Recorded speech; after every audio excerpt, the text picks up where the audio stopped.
morning, good afternoon, and good evening, everyone. I'm Ling from World Chefs, and once again, welcome to our webinar hosted by, of course, World Chef and our dear partner, Nestle Professionals. So today we are talking about the exciting world of plant-based beverage, where we'll deep dive into how the category is evolving out of home and uncover trends that will help you better understand the importance of the plant-based beverage alternatives opportunity for your coffee menu. So with us are three experts from Nestle Professional, Anne, Manuel, and Zoha. Without further ado, I would like to invite them to start the sessions. Thank you very much.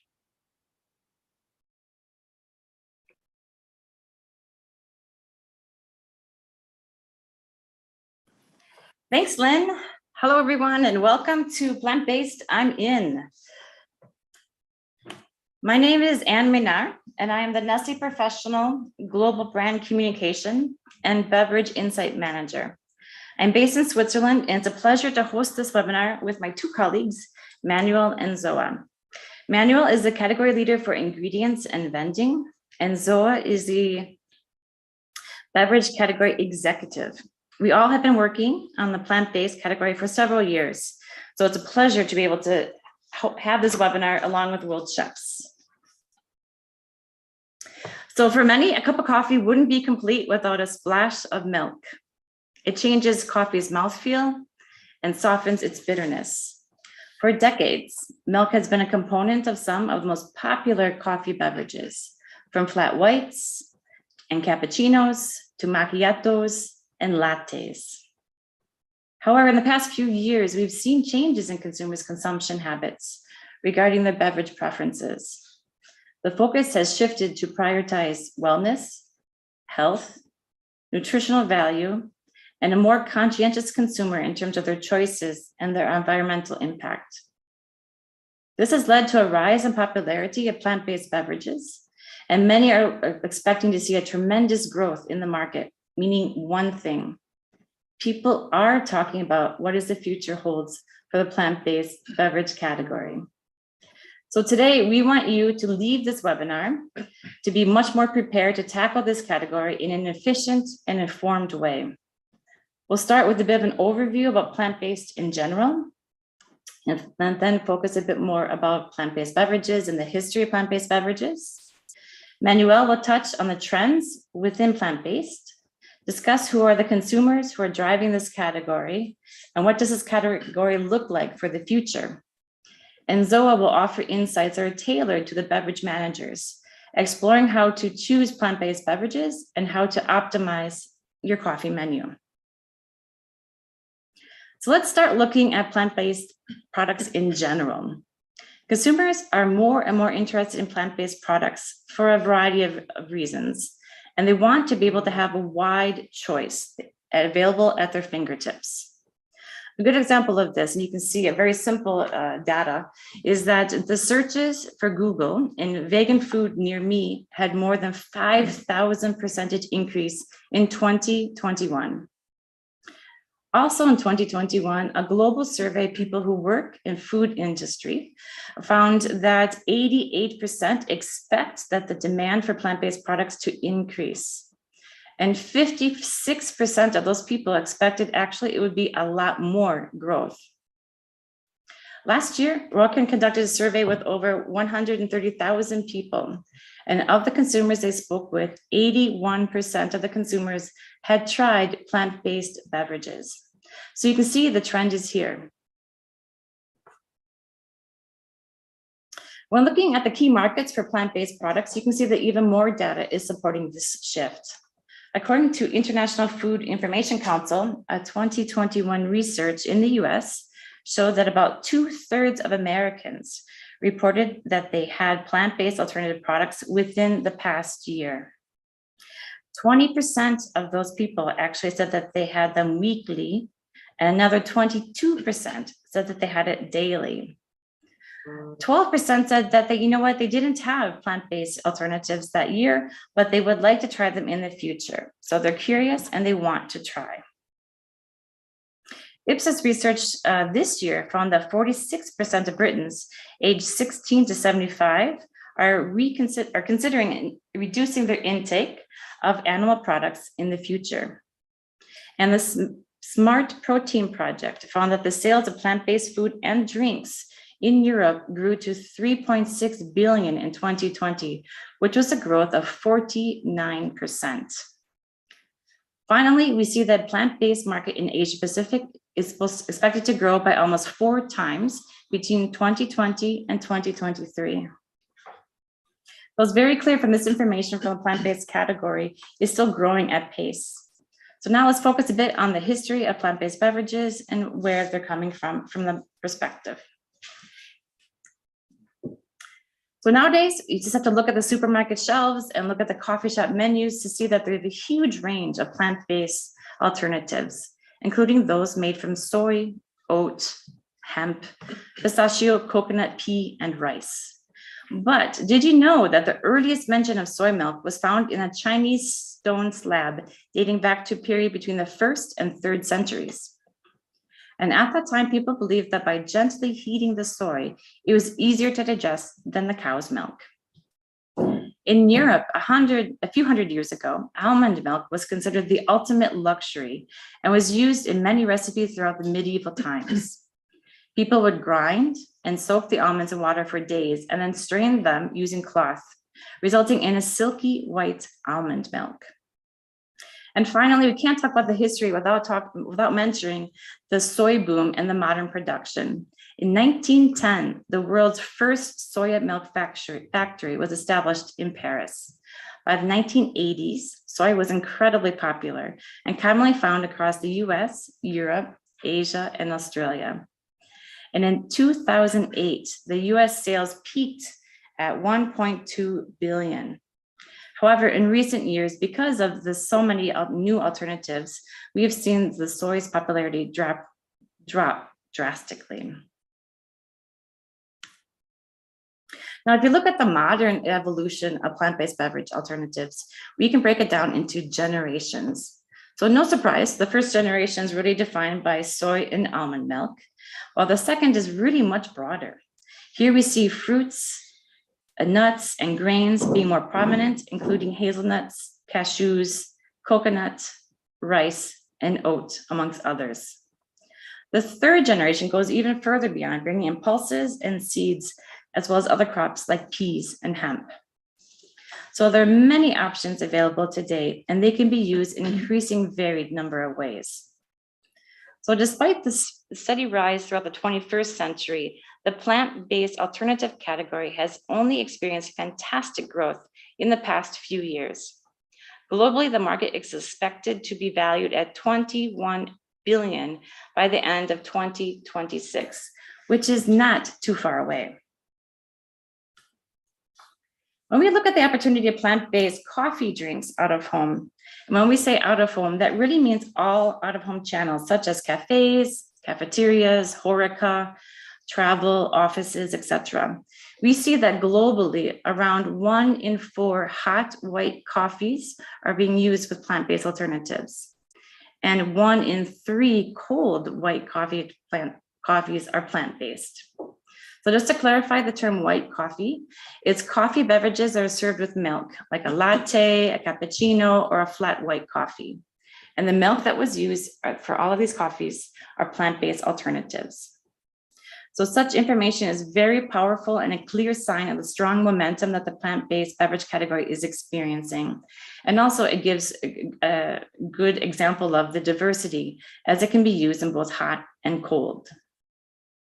So we talked about the number of cups, but let's look at the growth rates. So continuing with the coffee data, you can see here the growth rates from 2020 to 2021. The dark green represents the growth of the hot white coffees, and the lighter color is representing the cold white coffees. In AOA or Asia, the growth rates are about 15% for hot and 24% for cold. In Europe, there's a 14% growth in hot and an exciting 33% increase in cold plant-based white coffees. In the Americas, the growth rate ranged between 18 and 28% for both hot and cold, And in Greater China, the growth rates are between 9% for hot and 16% for cold white coffees that were made with a plant-based alternative. So again, great data to show that there's exciting time to be working in plant-based coffee beverages. So there's a lot of data that we just shared with you, but let's hear it from you. Let's hear about what you're doing in your business or in your office. So it's a poll time. So it's a multiple question. You can answer more than one. So which plant-based alternative do you use in your business? Almond, oats, coconut, rice, pea, or soy? So you can vote multiple times if you like, with more than one answer, since it's multiple choice. And we were going to just give you a couple minutes to answer.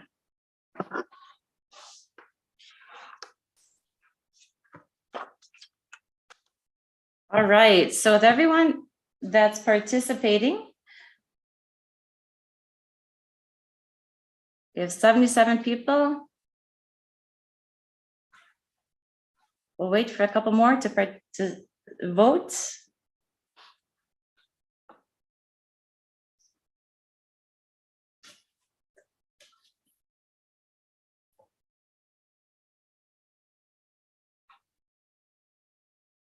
All right.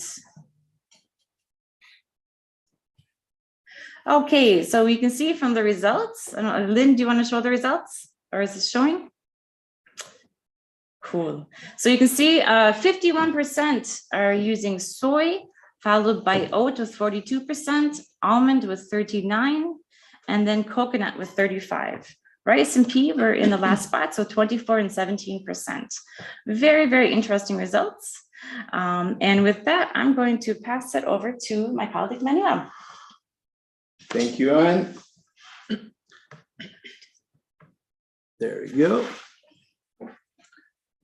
And I just wanted to start a little bit before talking that and saying something that I also go for almond and soy, as many of our attendants today, right? So I've tried pea, of course, I've tried rice, but it's very personal when it goes to preferences, right? So before starting, I have to say good morning for the people attending from the Americas, right?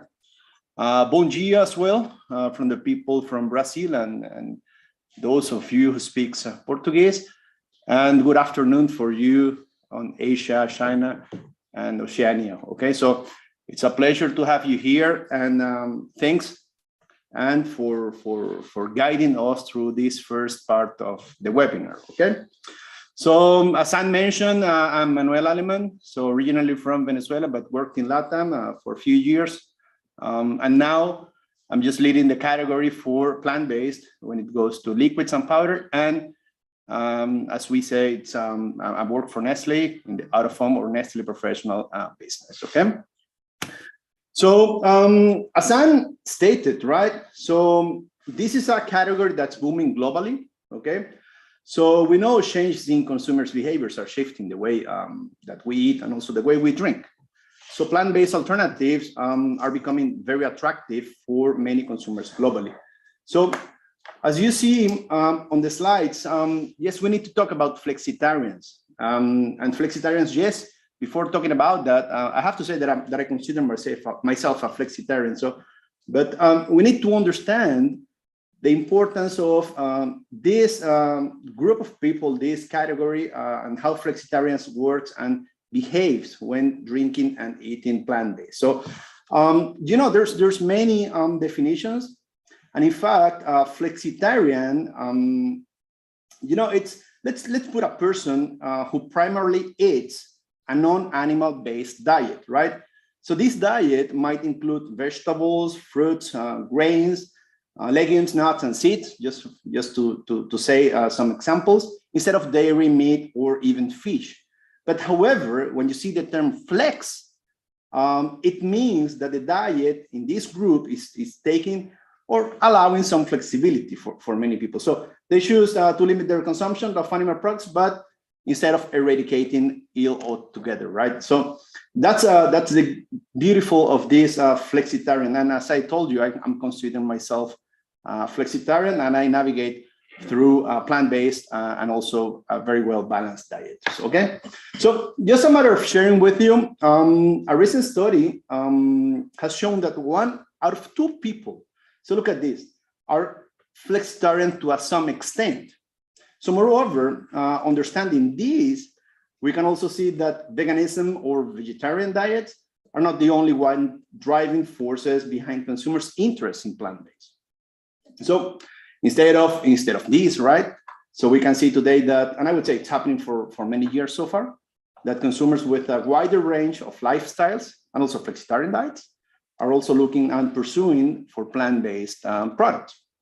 So also, just let me share with you something. As for generations, recent consumer surveys have indicated that Gen Z and also millennials from 16 to 44, so are today the largest flexitarian demographics. And the most important for this plant-based category.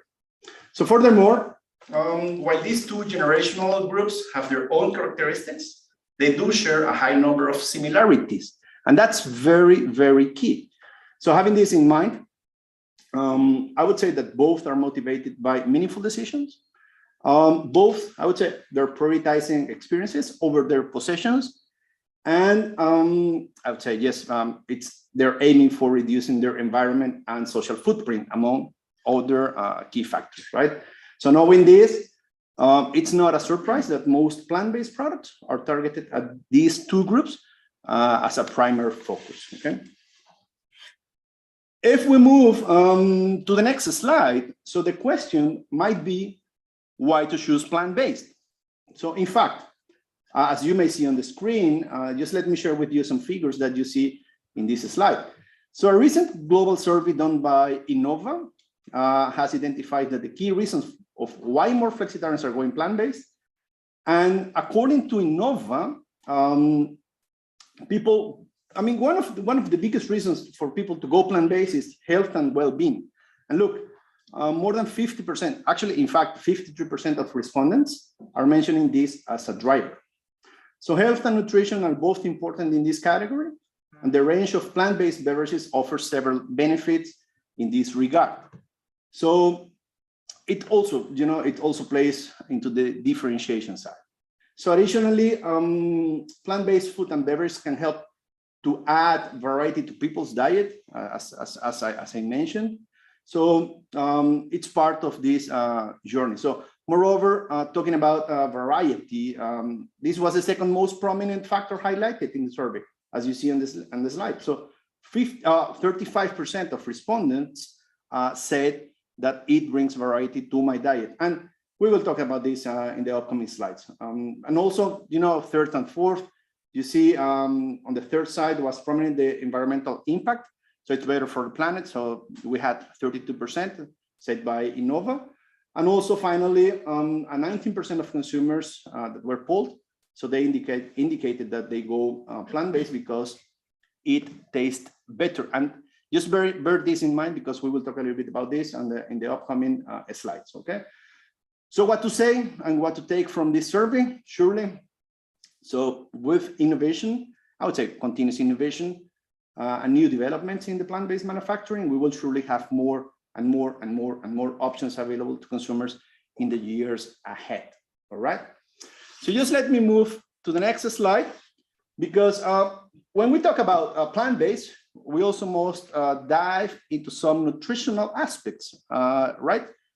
And as we know, this is one of the key reasons why consumers go plant-based. So consumers who choose to go plant-based are, I would say, at a first stage on a discovery journey. And that happened, to me as well. By the first time I tried plant-based, that happened to me. I wasn't on a discovery journey.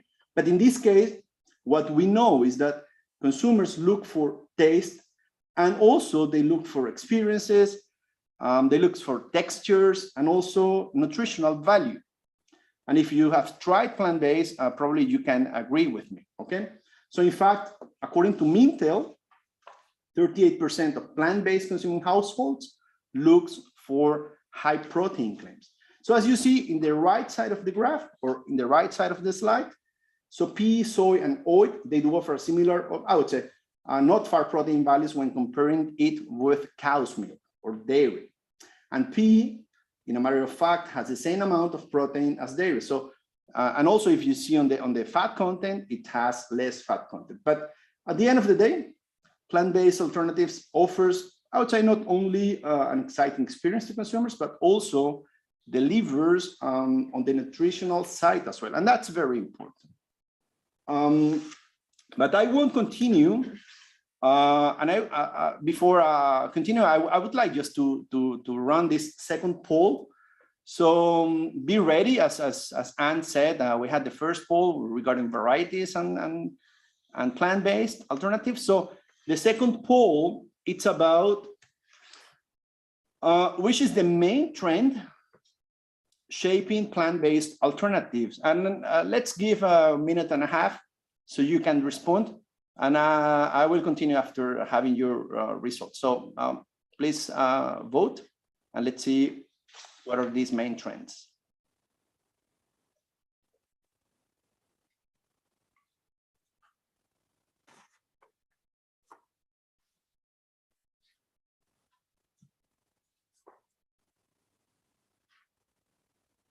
We have plenty of participation.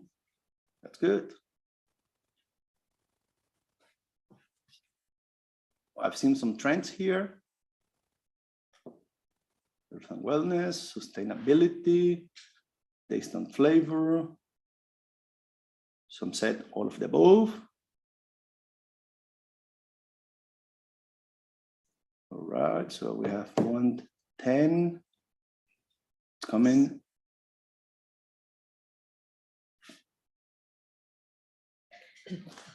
Okay.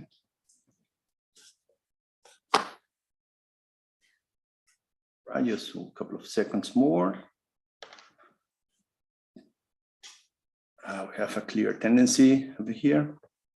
We have 35 in the first one. 50 people said all of the above.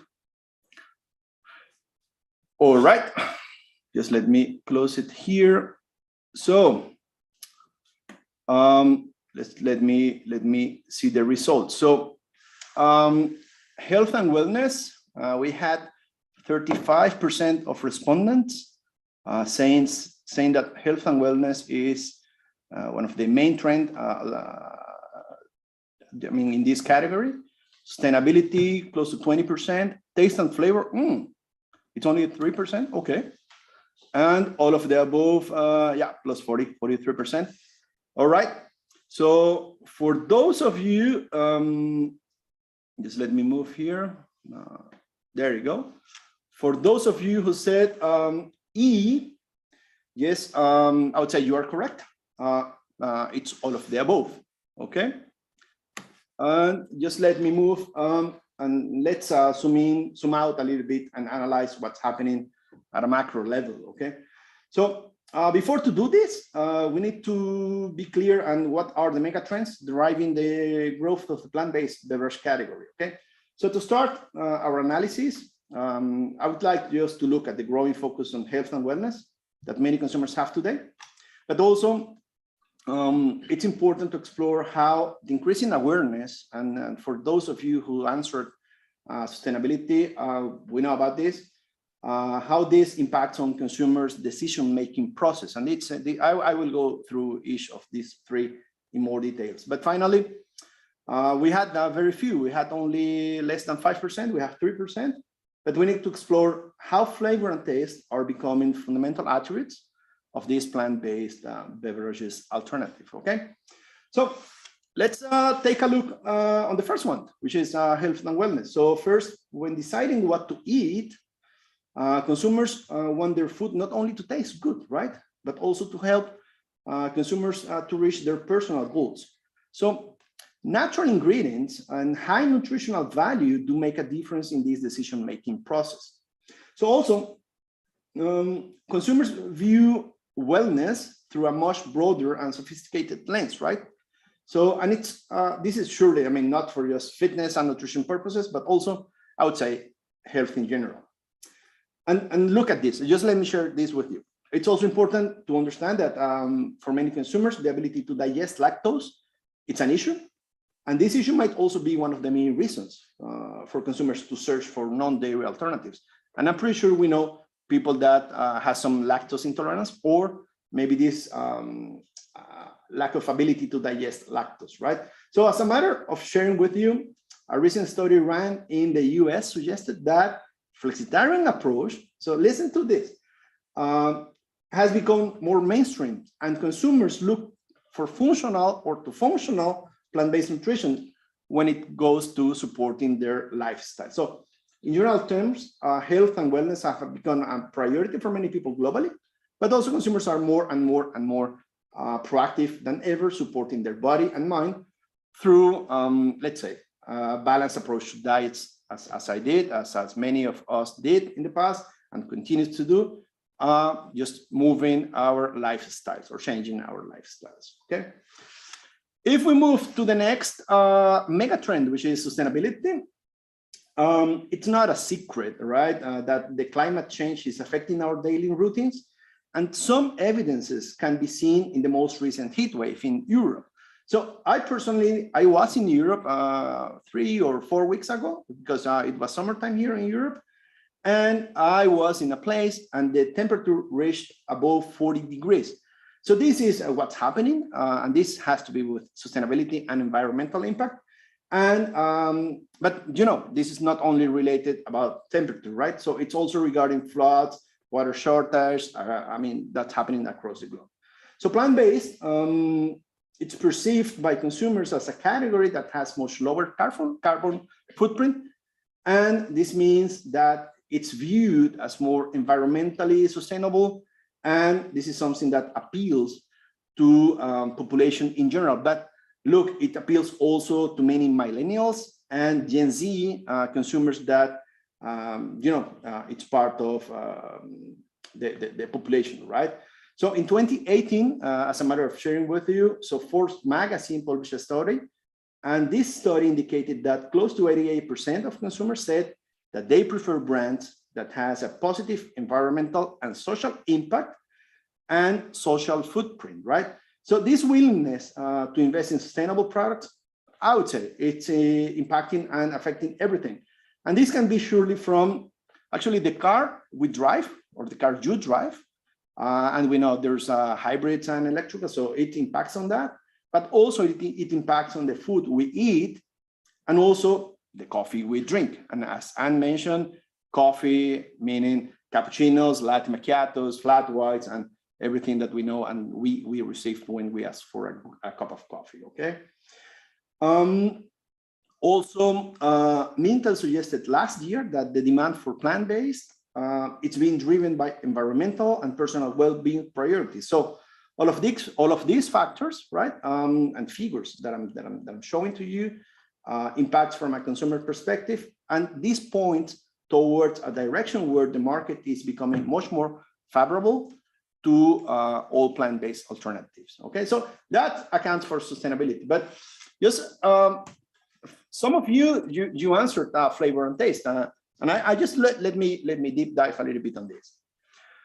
So regarding flavor and taste, this is one I like it very much, right? You might imagine this, and sometimes this is I like this because it's quite more visible to us.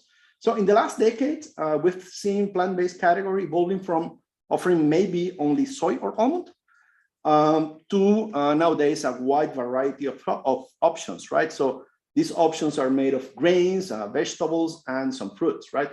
And surely, with more products entering into this market on a regular basis, it's clear that innovation is still happening, and it's happening at a fast pace. So when looking, when looking at plant-based alternatives, we see that the sensory attribute and sensory, it's the number one area of improvement. So as highlighted by over, I would say close to 34% of European consumers polled, taste, it's a key decision maker when shifting to a plant-based beverage alternative.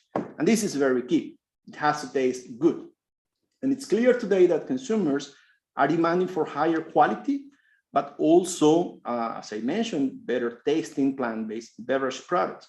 But in order to complete the overall sensory experience, it's also important to consider texture and mouthfeel. So this is as important as taste, okay? So it's becoming more important when trying to mimic milk products, right? So in a nutshell, flavor, taste, textures, and overall mouthfeel are part of these key megatrends. So imagine that, I would say, let's say a cappuccino that you ask for a cappuccino plant-based, it has to be creamy, right? It has to be consistent.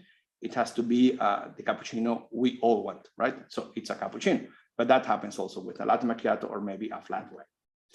So having said this, it's important to note that there's still plenty of room for innovation. And I like this word a lot.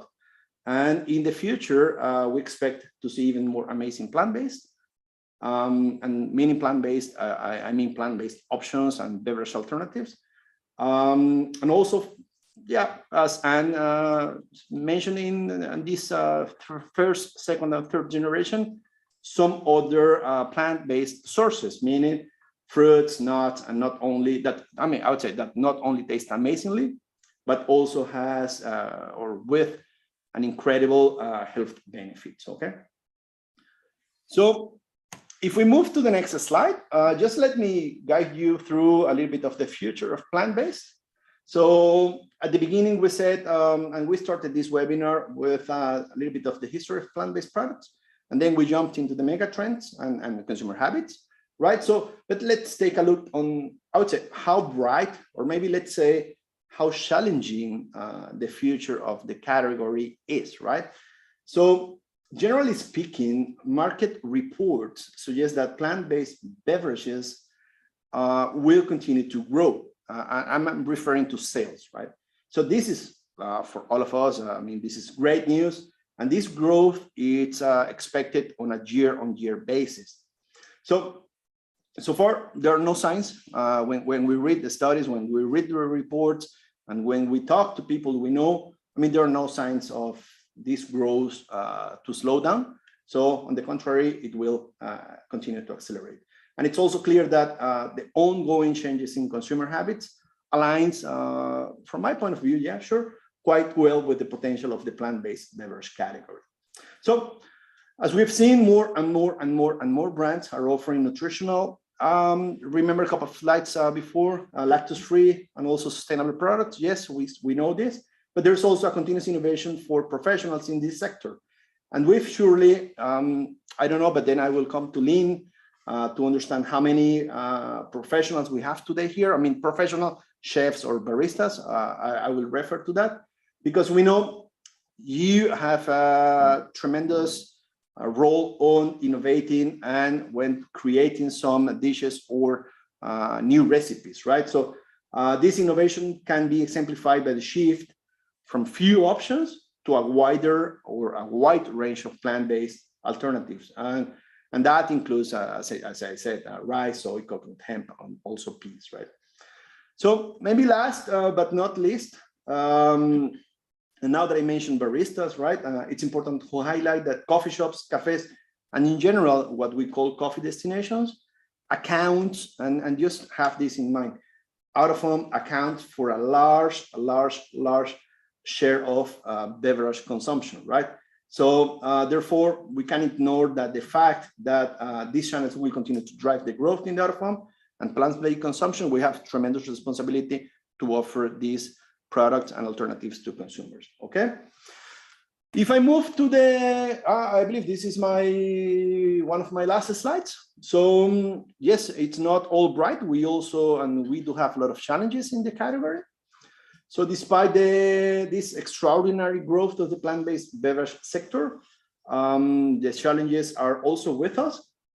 And even with good improvements made, I would say, from all of the industry and all of us to improve and to have a better tasting products, we know that over 34% of European consumers said that sensory attributes are the number one that requires improvement. So there's a lot of work to do over there. But also regarding the performance, we know that certain plant-based alternatives might not mix well in every single proposition. So we have to bear in mind, and we have to test, and we have to try, and we have to understand what goes well with what. So same product can have a different performance in tea, chocolate, and also coffee, as we've seen that. And also meaning performance, I refer to the foam level, to the quality of the foam, and we find several good options in the market. But also, it can vary when it's cold and when it's hot. So it's a part of the challenge we have today with the category. But anyway, we know that the market evolves and product development continues to grow, right? So it's a natural evolution to see more recipes and applications of plant-based beverages all over the globe and all over the places coming in. And yeah, I believe that soon what we put as challenges in general, and hopefully we'll have many other moments to talk about this, these challenges might become on the key attributes and key benefits of the product, right? So for now, I would say when it comes to plant-based, you know the name of this webinar, when it comes to plant-based, I'm also in. I love this category. As I told you, I consider myself flexitarian, well-balanced diet. And but be sure, I mean, this category will evolve and will continue evolving with the years and developing. So I'm in. So that's good. But before finalizing this, just let me jump on the third time for polls. Okay. So the poll time in this case will be regarding why do you choose to consume plant-based beverages. So this is a multiple choice. So we have 4 options. The first one, it's because it's healthier. Second one, adds variety to your diet. Third, it's sustainable or tastes better. So what do you think?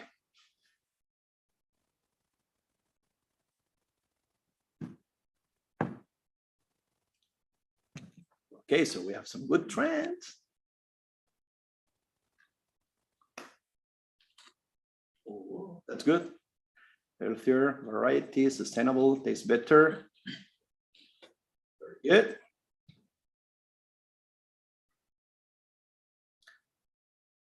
And this is not right and wrong, right? So it's a multiple choice. So it's about why do you consume plant-based beverages? All right, so 64% of people, it's already voting. There you go. All right, so we might close it here. So just let me share with you the results. Okay, end poll here. So I got it. So healthier accounts for 60%. So yeah, plenty of you answered healthier. The other ones navigated through variety and sustainability, and also 20% went to taste it better. All right, so thanks for that. It was a pleasure to be here with you today.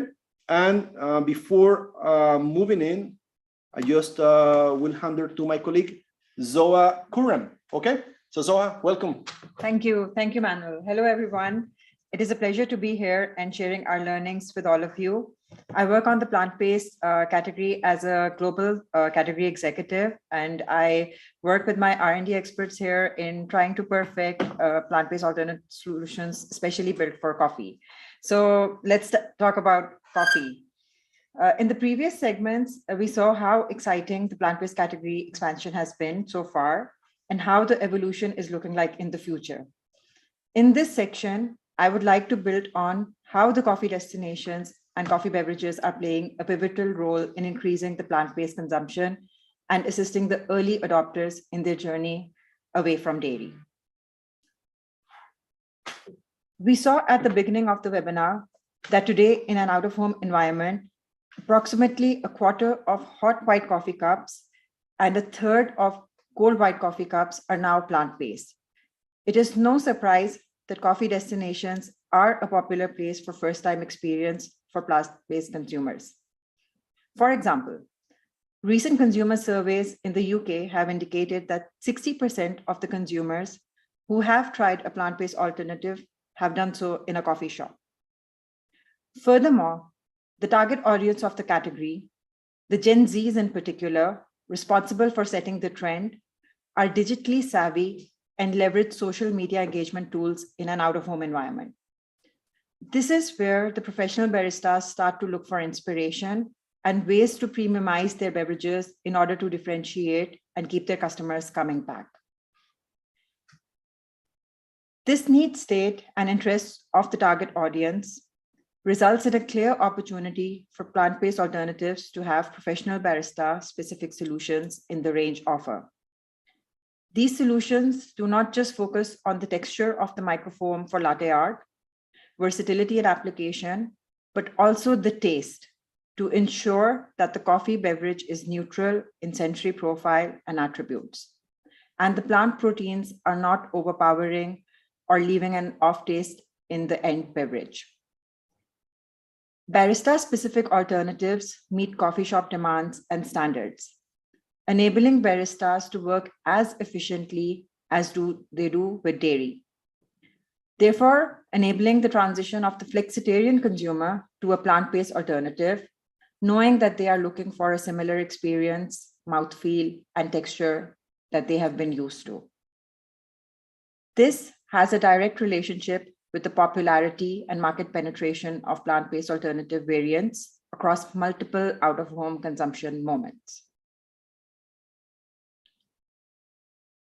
The plant-based consumer, as we saw earlier as well, they are well-researched, and in most cases, as this is a conscious decision to change a lifestyle and lifelong consumption behavior, it is usually backed with strong will and resolution. With the increase in consumer knowledge, we witness the rise of standard and quality, a wide variety, and focus on service excellence in coffee destinations. The same is the expectation for the plant-based alternative they consume there. Consumers are demanding more transparency and authenticity when it comes to the beverages they choose. In most cases, they look for sustainable products. Having said this, the key decisive factor for the consumer to keep coming back is the sensorial experience and taste. Before we move forward to what we should consider or we could consider while selecting the right plant-based alternative for your respective business, just wanted to reinstate that this is now essential for having a plant-based menu within your coffee menu. It's no longer a trend, it is today's reality. Adding it to your menu also ensures that your business is inclusive of all dietary requirements. You open room for a whole new range of customers that make you their preferred go-to destination, which leads to a steady growth for the business. Last but not the least, it gives a competitive advantage, as still to date, not every coffee destination has a plant-based offer in their menu. And even if they do, it is quite limited. Having worked very closely with our master barista here, a few considerations that come out strongly when adding plant-based alternative to your coffee menu are, no surprise that it's texture and microfoam, depending upon the end beverage that you are preparing for your customer.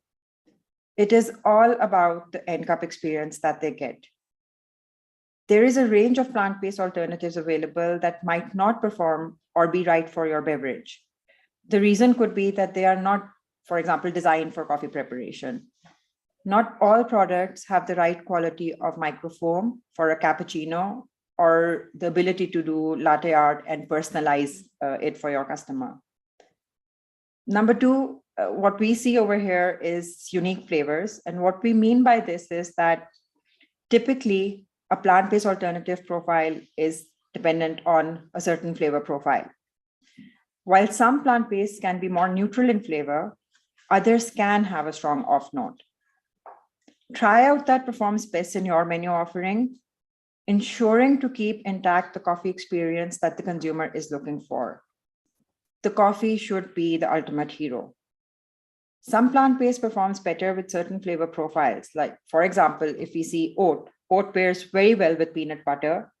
If we see pea as a taste profile, it pairs really well with mint, which means that there are interesting ways to really make your beverages exciting, by really knowing what plant-based profile you're serving and what is, for example, the trend or the consumer is looking for. Having said this, that versatility and application, you might observe that one variant or product does not meet all your recipe demands. Be creative. It will require coming out of a comfort zone of dairy applications and the one-size-fits-all mindset, but it is not something which is unachievable. Finally, with the category's strong growth momentum, there are always new plant-based sources emerging with improved formulas. Do not limit yourself in selecting one product and be open to alternate sources and formulations. There is a lot of innovation and renovation happening in the category. We will definitely talk a lot more about this in our next webinar, which Anne will further share the details for. We will invite our master barista to really help you with choosing your right plant-based with your coffee profile that you sell in your business. And he will also help you with options and inspirations that you can premiumize your offering with innovative recipes and help you differentiate. Just to finish off this section, we drafted again with the help of our master barista around, say, 5 ideas that you can commercially integrate and use your plant-based offer and make your menu more exciting, approachable, and appealing. Romance the language. Plant-based is associated with things that are green and not appetizing. Therefore, once you've perfected your beverage recipes, describe them in a way that it is irresistible. Do not shy away from using words like creamy, rich, smooth, and frothy. It will help to enhance the appetite appeal, and it will convince your guests that they will eventually be satisfied. Consider every category. One of the biggest dilemma of the plant-based consumer is that they do not have enough variety and options.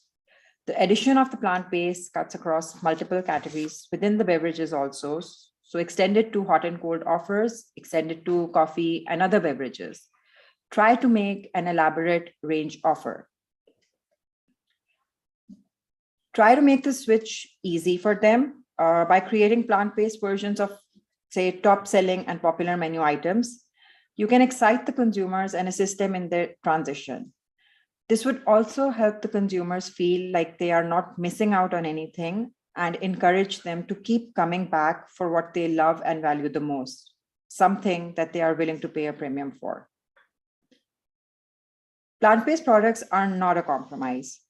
Treat them as an exciting new item that more guests are eager to try, not just a substitute for vegans or lactose intolerant diners. It should be introduced as new or now available with an enticing language that even non-users are encouraged to try and open to experience.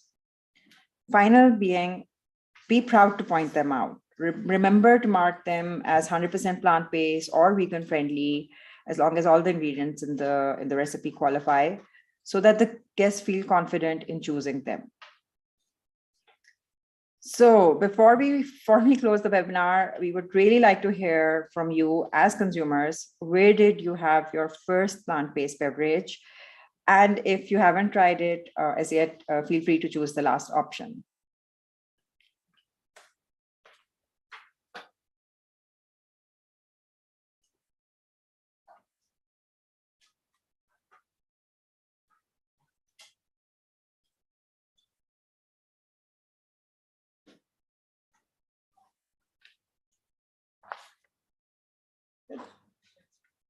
Good to see that there is not a very high percentage of people who have not tried it yet. So good to see that a lot of people are trying, have tried it and encouraged to try it.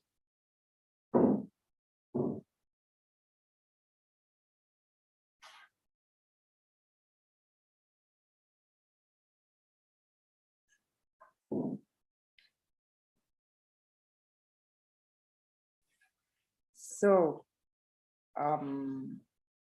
we close the poll and so that we can see the results.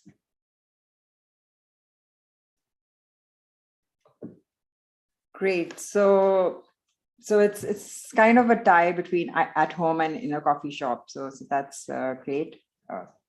Thank you for the poll. Lynn, can you please help close the? Yeah.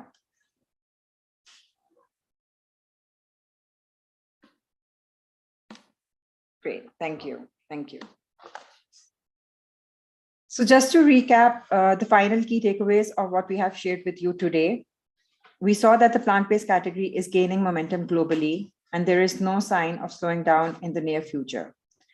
Between aspirations to increase non-dairy substitutes and the desire for digestive benefits from plant-based diets, consumers are slowly turning away from dairy. The plant-based category expansion is closely aligned with new consumers' consumption habits, fortifying a sustainable growth for the category. When talking about plant-based consumers, we are talking with flexitarians and the early adopters. Statistically, Gen Zs followed by the millennials representing the largest demographics. There are many trends influencing the change in consumption habits towards plant-based diets. However, the key drivers of change that we see globally are health and wellness, as vast majority perceives plant-based diets to be healthier and that their individual food choices have an impact on the environment. Despite the bright future ahead, we saw that we cannot ignore the challenges that the category is facing, challenges such as taste, end cup performance, limited applications. Taste in particular, we saw that it is critical as a key factor in decision-making for the consumers. The biggest dilemma of the consumer is lack of variety and good taste in products. Finally, we saw that the coffee destinations such as coffee shops, cafes, and coffee bars are the main out-of-home channels for plant-based consumption, emphasizing that out-of-home coffee drinking culture is playing a key role for plant-based beverage popularity. Our first webinar of the series of 2 is now officially coming to an end. We sincerely do hope that this webinar has helped you to learn not only about the market size and the trends of the plant-based beverage category, but also the opportunities it has to offer. More importantly, also how to ensure that you talk and resonate with your target audience and meet their needs and expectations. I will let Anne, as I mentioned earlier, to share the details of the webinar too. Awesome. Thanks, Zoa. Thanks, Manuel. Fantastic information. I hope all of you are inspired about the opportunity for plant-based coffee in your menu. Before we start to answer the questions, I just wanted to share with you in terms of the next webinar. This is the one of 2 that we're planning to have it on November 2nd. We'll continue our plant-based conversation with plant-based. I want more. This is going to be a great webinar. We're going to have our master barista, as Zoa had said, really talk and share his experience, come with some tips and recommendations on how to best work with plant-based alternatives in your business, in your coffee shop, how to premiumize and how to trade up your coffee menu and the different recipes. And our nutritionist, Anna, will be here for a unique health and wellness deep dive. So mark your calendars for November 2nd. And more details will come through Lynn in the World Chef Organization as well. Okay, so right now we have some time left for questions. So on behalf of Zoa, Manuel, and myself, I just want to say thank you so much for your participation, for being here with us, and we'd love to hear what questions you have. Thanks, Anne. There are a couple of questions. I will take the first 2. Great. Right? So the first one, thanks for you to ask. It's regarding flexitarian definition. If I understood right, the question, it's about explaining a little bit more about the flexitarians. So you might remember, as I mentioned and as I said, this is a person who primarily eats a non-animal based diet. So just capturing what was mentioned during the presentation. But this also includes some vegetable, fruits, grains, legumes, nuts, also seeds instead of dairy, meat, or even fish, right? Remember when I mentioned that?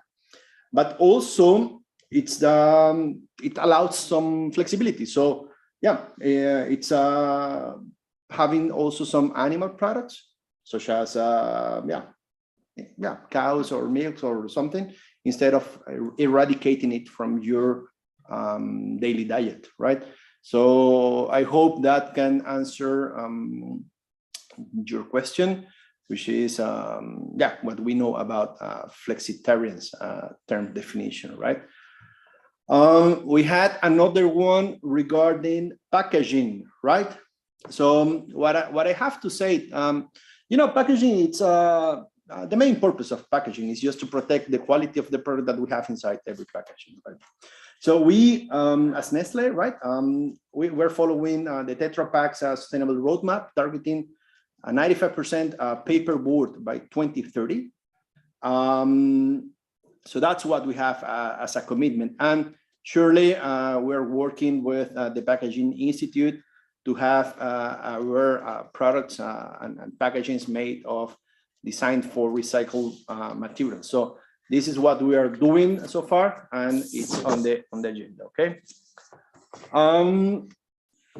Regarding there's another question. Just let me see here. I'm just trying to read it. You said something about vegan or vegetarian, right? I would say both are has some similarities. Flexitarianism allows a little bit more of dairy and animal-based products, okay? While vegetarians goes a little bit more on fruits, nuts, and some vegetables as it works, okay? So that's what I would like just to comment with you. I don't know if one of my colleagues also want to elaborate a little bit more on this, but it's as the definition we have as for both, okay? Exactly. So we can move to the next question. I think there's a really interesting comment on if you could use or consider banana as plant-based alternative if to mix with some beverage formula creations. It's an anonymous attendee, so I don't know the name, but really interesting. The only thing that we would comment over here is that as we just saw in the slides, couple of slides before, when we talk about coffee and coffee consumers, they are looking for a similar experience, which means they're looking for coffee taste in their beverages and in their, whether it's a hot coffee or a cold coffee. And banana, however much exciting it sounds, it is a strong tasting fruit, and it would most probably affect the end beverage experience with some note. It could be a good note, it could be an off note. Haven't tried it, but I think one thing we can safely say is that we see that the same with coconut. Coconut has a very strong overpowering taste, and it impacts the neutrality of the coffee. So yeah, I think, but interesting comment. Thank you for sharing it. Yeah, there's still a lot to discover, right? And so as I mentioned, the journey started, and many things we will discover throughout these upcoming years. There's a question about talking about coffee. Yes. And also tea. So why not talk about tea in terms of this context? Yeah, actually, consumption of tea, it's huge with a very large consumption on Asia, Oceania, and the right side of the globe, I would say. Yes, I mean, we have some plant-based alternatives or beverage alternatives that works and pairs very well with coffee, either when it's hot or cold. So that's the magic. These products should or performs differently in some other products. It's not a limitation. Yeah, tea, it's among us, but also we have the pleasure to have Soha, which is from Pakistan. So she knows the tea consumption, right? Yeah. So Soha, anything to add? I was just going to thank you, Manuel, actually comment on this, that it refers back to what I was presenting on trying and testing out, because the one-size-fit-all approach doesn't sadly apply to plant-based alternatives. Tea has a very different taste profile. It has very different composition in terms of pH levels, in terms of sensitivity to coffee. And coffee is popular. It is more trendy, which does not mean that tea is not a segment which is relevant. It is for sure relevant, and it requires a bit of a trial and error as to what kind of tea, and then tea goes into tons of varieties. So you really need to find that perfect alternate that matches with the tea offering that you have in your business. Thanks. So we have one more question as we are approaching the end, so it's 1 minute left. And there's about LTOs and some offerings. Following what was mentioned during the webinar, these beverage alternatives, plant-based, should not overpower any of the key ingredients. So when you ask for a cappuccino, it should taste a cappuccino, either or even if it's prepared with a plant-based alternative. So we have to keep this cappuccino flavor and taste. And as I mentioned, remember, textures are part of the experience as well as mouthfeel. So LTOs and proposals should go and should work on this direction, right? So it's about pairing, not overpowering. And just to build on that, that's a great way to introduce the new products or the new to consumers. So do a limited time offer, try a special menu for a week or a month, just to introduce the idea to consumers and get their feedback as well. Yeah. All right. I think it's also important just to have them try it. Yeah. Because sometimes people are a bit hesitant, and we saw that in the research, and taste could be a barrier. So I think many people, once they try it, are really surprised how fantastic it does taste. And what we know, and it's it's a trend, but it's a reality as well. Mm. I mean, it's among us. Yeah. And as I mentioned, you and I, we also have tasted oat cappuccino, pea cappuccino, and some other preparations. So this is what we have to say. So, and thank you, and Lynn, and all of you, thanks for being with us. And we hope to see you next time in the next webinar. Absolutely. 2nd November, save the date. Thanks, everyone. Thank you. Thank you. Thank you so much, Anne Manuel and Zoha. It was a very insightful presentations. I believe many of us were happy with the fact that we had you here today to talk about plant-based beverage alternative. So just a little bit of housekeeping before we close the webinar. So first of all, of course, biggest thanks to the audience and the speakers. Second of all, so many of you ask if we will share the recording and the presentation today. The answer is yes. You will receive all the resources via email. You can already go on the YouTube, Twitter, or Facebook account of WorldChef to watch the sessions. I believe that there's so many interesting informations that you would like to share within your network.